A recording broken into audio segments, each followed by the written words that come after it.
Hello students, welcome to our online classes. In today's session, we are going to discuss about the types of partners. Okay, if you see that this is a very important by 5 marks point of view, and you have a chance of getting in 2 marks also. So individually, every bit will be asked in a 2 mark session also. So obviously, you will score 5 to 10 marks from this topic. So let us discuss what are the types of partners we have in this.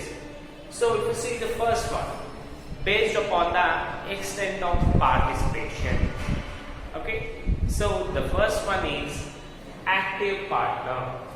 So active partner is a person who is working actively in the business. So if you చూడండి మనము ఒక active person ని చూసామనుకోండి, అంటే అతను ఏం చేస్తాడు అంటే day to day activities of the business.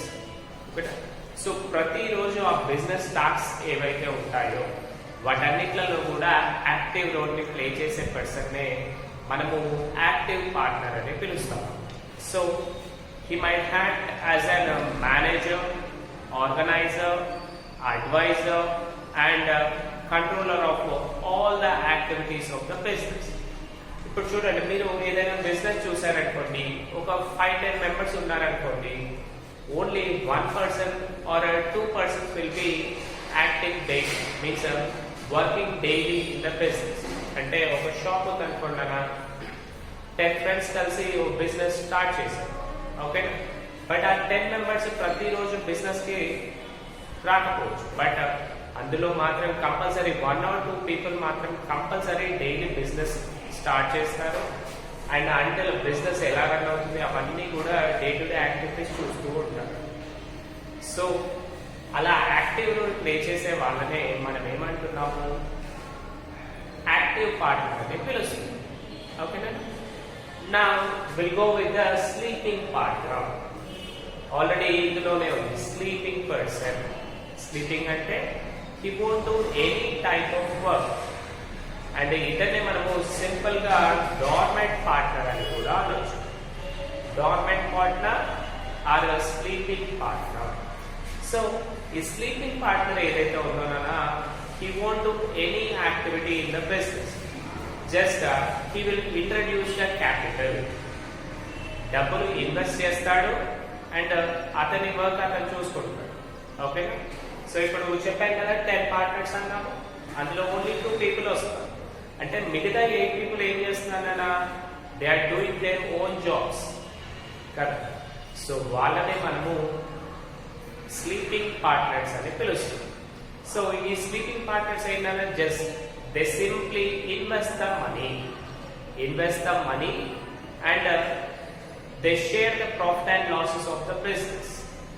Business కి ప్రాఫిట్స్ వస్తే ప్రాఫిట్స్ తీసుకుంటారు, లాసెస్ వస్తే లాసెస్ ని షేర్ చేసుకుంటారు. But they won't have any active participation. In case ఒకవేళ కావాలి అనుకుంటే సమ్ టైమ్ 1 month 2 months కి అలా వచ్చి ఒకసారి వెరిఫికేషన్ ఆఫ్ అకౌంట్స్ చూసుకుంటారు. అకౌంట్స్ అన్ని కరెక్ట్ గా ఉన్నాయా లేదా ఇవి మాత్రమే చూస్తారు తప్ప బిజినెస్ లో ప్రతి డే మాత్రము రాదు. వీళ్ళని మనము స్లీపింగ్ పార్ట్నర్ ని పిలవాలి. Now the third one, Nana, if you see the based on sharing of profits. Okay, based on sharing of profits లో చూసుకుంటే మళ్ళీ అందులో ఫస్ట్ వన్ వచ్చేసి నామినల్ పార్ట్నర్. ఓకేనా, సో ఈ నామినల్ పర్సన్ ఏంటి అంటే, ఈ nominal partner just he gives his name to the company. అంటే పబ్లిక్ కి మాత్రం అతను as a partner of the business గానే ఉంటాడు, but he won't share any profits of the business and at the same time he doesn't even invest the capital. అంటే అతను business లో ఎలాంటి డబ్బులు ఇన్వెస్ట్ చేయడు, ప్లస్ అందులో ప్రాఫిట్ అండ్ లాసెస్ కూడా షేర్ చేయడు. బట్ మీరు అతన్ని చూసారనుకోండి, పబ్లిక్ కి ఎలా ఉంటుంది అంటే, అరే ఇతను ఈ బిజినెస్ లోనే ఉన్నాడు కదా అనే ఫీలింగ్స్ వస్తాయి. సో వాటిని మనము నామినల్ పార్ట్నర్ అని పిలుస్తాం.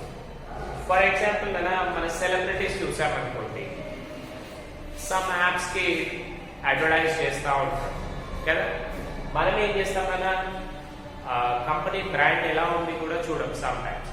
అరే మన హీరో మన సెలబ్రిటీస్ చెప్తున్నారు కదా, సో వీళ్ళు చెప్తున్నారు అంటే it will be a good company అనేసి మనం ఏం చేస్తాము, వాళ్ళని ట్రస్ట్ చేస్తాము. సో వీటినే మనము నామినల్ పార్ట్నర్ అని పిలుస్తాం. ఇప్పుడు చూడండి, మనకి కంఫర్ట్ యాడ్ వస్తుంది, అందులో ఎవరు వస్తారన్నా స్నేహ అండ్ వాళ్ళ హస్బెండ్ వస్తుంది కదా. Are they partners in that business? లేదు, just they are representing the brand name కదా. సో వాళ్ళనే మనము నామినల్ పార్ట్నర్ అని పిలుస్తాం. సో ఇక్కడ చూడండి అన్న, they don't even get any profits from the business, but if the public are suffering from any loss, అంటే వీళ్ళు అడ్వర్టైజ్ చేసిన ప్రోడక్ట్స్ వల్ల ఏదైనా కనుక లాస్ వచ్చిందనుకోండి, they are fully liable to the third parties. అంటే ఎవరైతే చెప్తున్నారో ఆ బ్రాండ్ వల్ల, సపోజ్ మనం యూజ్ చేస్తున్నాం అనుకుంటున్నా, ఆ బ్రాండ్ వల్ల మనకి ప్రాబ్లం వచ్చింది అనుకోండి, మనం ఏం చేస్తాము, ఫస్ట్ వీళ్ళని అడుగుతాం. ఎందుకంటే we don't know the company, we are just taking by their ads కదా. కాబట్టి ఆ హీరో హీరోయిన్ వాళ్ళకి మనం ఏం చేస్తాము, మీరు చెప్పారు కాబట్టి మేము అందులో జాయిన్ అయ్యాము, ఐ మీన్ అందులో ఇన్వెస్ట్ చేసాము, లేదంటే ఆ ప్రోడక్ట్స్ ని యూజ్ చేసాము, so you are responsible for everything అని చెప్తాము. వాళ్ళనే మనము నామినల్ పార్ట్నర్ అని పిలుస్తాం. Next partner in profits. So simple గా ఆ నేమ్ లోనే ఉంది, పార్ట్నర్ ఇన్ ప్రాఫిట్స్. నార్మల్ గా ఎనీ పార్ట్నర్, మనం ఏ పార్ట్నర్ చూసినా సరే compulsory they are enjoying the profits and bearing the risk of losses. But whereas మీరు పార్ట్నర్ ఇన్ ప్రాఫిట్స్ కనుక చూసారనుకోండి, ఇందులో is the only person who is enjoying profits it self.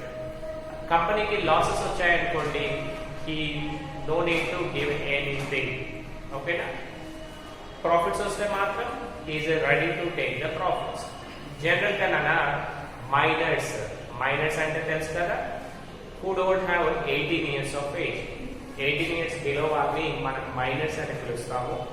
So ఇది miners కి మాత్రమే ఇలాంటి ఛాన్సెస్ అనేవి ఉంటాయి.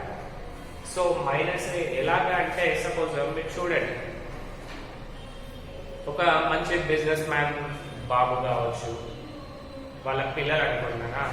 సో మీరు ఏం చేస్తారంటే ఒక బిజినెస్ స్టార్ట్ చేశారు, సక్సెస్ఫుల్ గా రన్ చేస్తారు. మీకేం కావాలి, మీకు అడిషనల్ గా కొంచెం క్యాపిటల్ కావాలి అనుకుంటున్నారు, అంటే ఇన్వెస్ట్మెంట్ కావాలి అనుకుంటున్నారు. సో అప్పుడే మీకు ఏం తెలిసిందనా, మీ బాబు వాళ్ళ ఫ్రెండ్ బిజినెస్ మ్యాన్ కొడుకు అని తెలిసిందని. సో అతనికి మీరు ఏం చెప్తారు, అరే బాబు మీరు ఇన్వెస్ట్ చేయండి, మీకు లాసెస్ ఏమీ ఉండదు, ప్రాఫిట్స్ వస్తాయి కదా అవి నీకు షేర్ చేస్తాను అని చెప్తారు. అంటే ఇక్కడ మైనర్ పర్సన్ ఏంటన్నా, యాక్చువల్ గా according to government laws is not ready to join in partnership. కానీ మనం ఏం చేస్తున్నాము, జస్ట్ నామినల్ పార్ట్నర్ గా, అంటే పార్ట్నర్ ఇన్ ప్రాఫిట్స్ గా కన్సిడర్ చేసి అతన్ని మనము జాయిన్ చేసుకుంటున్నాము. అంటే ఇతను ఏం చేస్తున్నాడు, ఓన్లీ ప్రాఫిట్స్ మాత్రమే తీసుకుంటాడు. ఒకవేళ బిజినెస్ లో లాస్ అవుతే అతను ఏదైతే డబ్బులు ఇన్వెస్ట్ చేశాడో ఆ ఇన్వెస్ట్మెంట్ మాత్రమే పోతుంది, మిగతా ప్రాబ్లం ఏమి ఉండదు.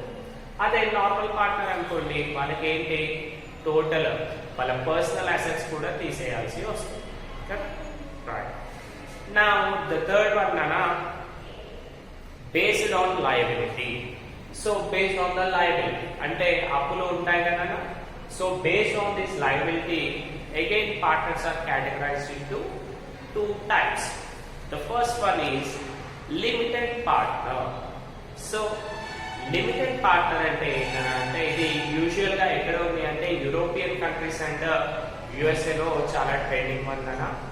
మన దగ్గర ఎప్పుడు వచ్చింది అంటే 2008 లిమిటెడ్ లయబిలిటీ పార్ట్నర్షిప్ యాక్ట్ 2008. ఇది 2008 లో మనకి ఇండియాలో కూడా వచ్చింది. So according to this limited liability అన్నా, మనకి ఏంటి అంటే పార్ట్నర్ ఎవరైతే డబ్బులు ఇన్వెస్ట్ చేస్తారో వాళ్ళు ఏంటి అంటే they are just liable to pay their amount, the amount which they have invested. అంటే వాళ్ళు బిజినెస్ లో ఇన్వెస్ట్ చేసిన అమౌంట్ వరకు మాత్రమే వాళ్ళకి లయబిలిటీ అనేది ఉంటుంది అనమాట. సో దీన్నే మనము సింపుల్ గా ఎల్ఎల్పి అని కూడా అంటాము, అంటే limited liability partnership act. So ఇక్కడ ఏంటన్నా నార్మల్ గా మీరు జాయింట్ స్టాక్ కంపెనీస్ చూసారనుకోండి, మనం ఏం చేస్తాం, డబ్బులు ఇన్వెస్ట్ చేస్తాం. ఒకవేళ బిజినెస్ లో ప్రాఫిట్స్ వచ్చాయనుకోండి, we will take the profits. ఒకవేళ బిజినెస్ లాస్ వచ్చింది అనుకోండి, ఏమవుతుంది, మనం ఏదైతే అమౌంట్ ఇన్వెస్ట్ చేసామో ఆ అమౌంట్ మాత్రమే వెళ్ళిపోతుంది, మిగతా అంతా కూడా మన దగ్గరే ఉంటుంది కదా. సో వాటిని మనము లిమిటెడ్ పార్ట్నర్స్ అంటాము. క్లియర్ అన్న? The amount which you are investing, that will be the loss for us, not more than that. Next one వచ్చేసి జనరల్ పార్ట్నర్.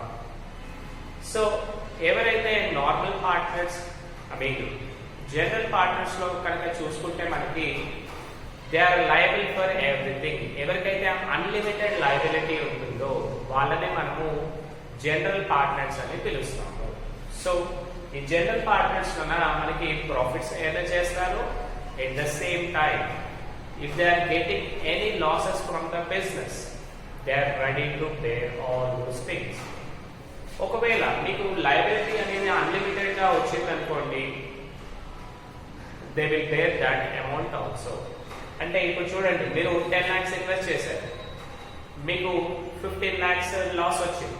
అప్పుడు మీరు ఏం చేయాలన్నా, మీ బిజినెస్ మొత్తం కాకుండా ఇంకా అడిషనల్ గా 5 lakhs కూడా బేర్ చేయాల్సి వస్తుంది లాస్. సో వాటిని మనము జనరల్ పార్ట్నర్స్ అంటాం. Okay, now the last one nana, based on the behavior and conduct exhibited. అంటే బేస్డ్ ఆన్ దర్ బిహేవియర్ కూడా 2 types ఆఫ్ పార్ట్నర్స్ ఉంటారు మనకి. సో ఫస్ట్ వన్ వచ్చేసి పార్ట్నర్ బై ఎస్టోపెల్. సో ఈ partner by estoppel అంటేనా ఊరికే అసలు ఇక్కడ చూడండి, ఇక్కడ ఈ పర్సన్ ఏం చేస్తాడంటే పబ్లిక్ లో yeah this is my company అని చెప్తాడు. ఓకేనా? సో అంటే ఇక్కడ ఏమవుతుంది, బేస్డ్ ఆన్ దిస్ ఎక్స్ప్రెషన్స్, వాళ్ళ బిహేవియర్ ని బేస్ చేసుకొని పబ్లిక్ కూడా ఏం చేస్తారు, అరే ఇది అతని కంపెనీ కదా, ఏమైనా ప్రాబ్లం ఉంటే అతన్ని చూసుకోవచ్చు మనము అని అనుకుంటారు. సో ఇక్కడ బేస్డ్ ఆన్ హిస్ బిహేవియర్ అందరూ ఏం చేస్తారంటే ఆ కంపెనీలో ఇన్వెస్ట్మెంట్ అనేది చేస్తారు. ఓకేనా? ఎట్ లాస్ట్ కానీ ఇతను యాక్చువల్ గా ఇన్వెస్ట్ చేయడు and he don't have rights in profit sharing also. అంటే అతనికి ప్రాఫిట్స్ రావు అండ్ ఆ కంపెనీకి ఇన్వెస్ట్మెంట్ కూడా చేయలేదు. బట్ పబ్లిక్ మాత్రం ఏం చేశాడు, అది అతని కంపెనీగానే ప్రమోట్ చేసుకున్నాడు. ఓకేనా? సో ఇలా ప్రమోట్ చేసుకోవడం వల్ల ఏమవుతుంది అంటే థర్డ్ పార్టీస్, అన్నోన్ పర్సన్స్ ఎవరైతే ఉన్నారో వాళ్ళు ఏం చేస్తారు, అరే ఇతను ఉన్నాడు కదా, ఇతనికి 2-3 బిజినెస్ ఆల్రెడీ ఉన్నాయి, ఒకవేళ లాస్ వచ్చినా ఇతని దగ్గర డబ్బులు తీసుకోవచ్చు అని చెప్పేసి వాళ్ళు అందులో ఇన్వెస్ట్మెంట్ అనేది పెట్టారు. సో ఒకవేళ ప్రాఫిట్స్ వచ్చాయనుకోండి, వెల్ అండ్ వాళ్ళు ఈ ఎస్టోపెల్ పార్ట్నర్ బై ఎస్టోపెల్ దగ్గరికి రారు. కానీ ఒకవేళ in case by bad situation if they are getting any losses, ఈ పార్ట్నర్ బై ఎస్టోపెల్ ఎవరైతే ఉన్నారో అతన్ని ఏం చేస్తారన్నా, you need to pay the money అని చెప్తారు.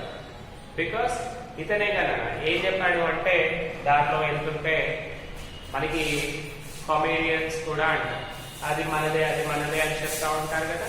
సో యాక్చువల్ గా అది వాళ్ళది కాదు, బట్ అలా బిహేవియర్ చేశారు. సో దీని వల్ల ఏమవుతుందనా అంటే, సో అలా ఏమైందనా, బేస్డ్ ఆన్ దిస్ బిహేవియర్ అందరు కూడా ఇతన్నే అడుగుతారు, నువ్వు చెప్పావు కాబట్టి, నువ్వు ఆ బిజినెస్ మీది అన్నావు కాబట్టి నేను జాయిన్ అయ్యాను, ఎందుకు చెప్పావు అనేసి అతని పైన కేసు అనేది కూడా వేసే ఛాన్సెస్ ఉంటుంది. అంటే just based on this falls representation.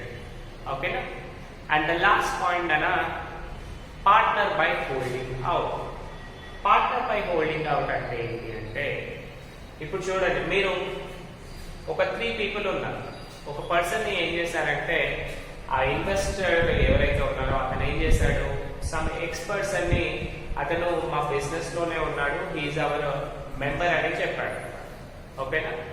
So X person కి చెప్పంగానే ఈ వై పర్సన్ ఏం చేసిందన్న డౌట్ వచ్చింది అతనికి.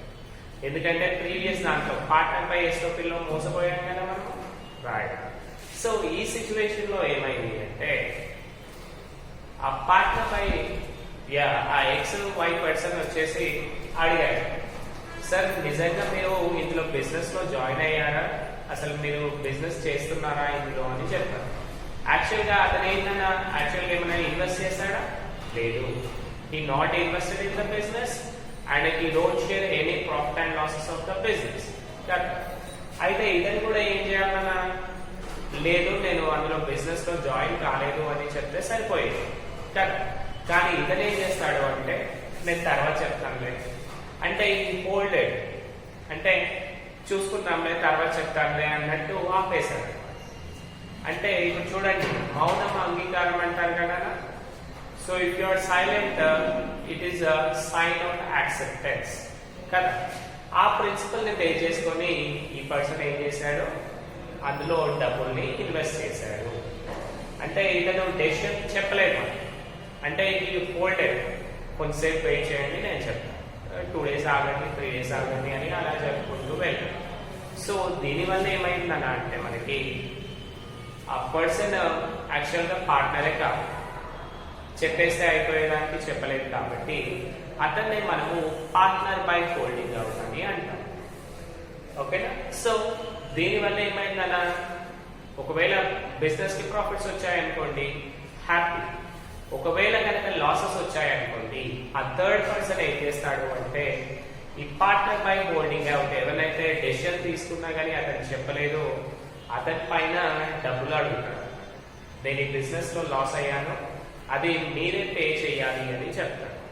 ఎందుకు అంటే ఫస్టే అడిగాడు, మీరు పార్ట్నరా అంటే కాదు అని చెప్తే అయిపోయాడు, కానీ అతను చెప్పలేదు అంటే it's just a sign of acceptance. ఓకేనా? Hope you all understood the class. This is our class, and if you see now you can see the chart over here. Here you will get all the things. మీరు 5 marks లో రాసేప్పుడు ఏదైనా ఈ chat వేసి total 8 points కనుక రాశారనుకోండి you will get good score. ఓకేనా? ఈ 8 points లో కూడా మళ్ళీ ఎనీ 3 రాయమన్నారు అనుకోండి, జస్ట్ మీరు 3-4 రాస్తే చాలు, మీకు 5 marks వచ్చేస్తాయి. అదే 2 marks పాయింట్ ఆఫ్ వ్యూలో అనుకోండి, సింపుల్ గా సైడ్ హెడింగ్ ఉంటుంది, యాక్టివ్ పార్ట్నర్ అంటాడు, యాక్టివ్ రాస్తాడు, స్లీపింగ్ పార్ట్నర్ అంటాడు, స్లీపింగ్ రాయడం. కానీ మోస్ట్ ప్రాబబ్లీ మనకి పార్ట్నర్ బై ఎస్ఓపి ఎక్కువగా వస్తుంది. ఓకేనా? ఇది కంపల్సరీ ఫోకస్ చేయండి. Thanks for this session. Thank you.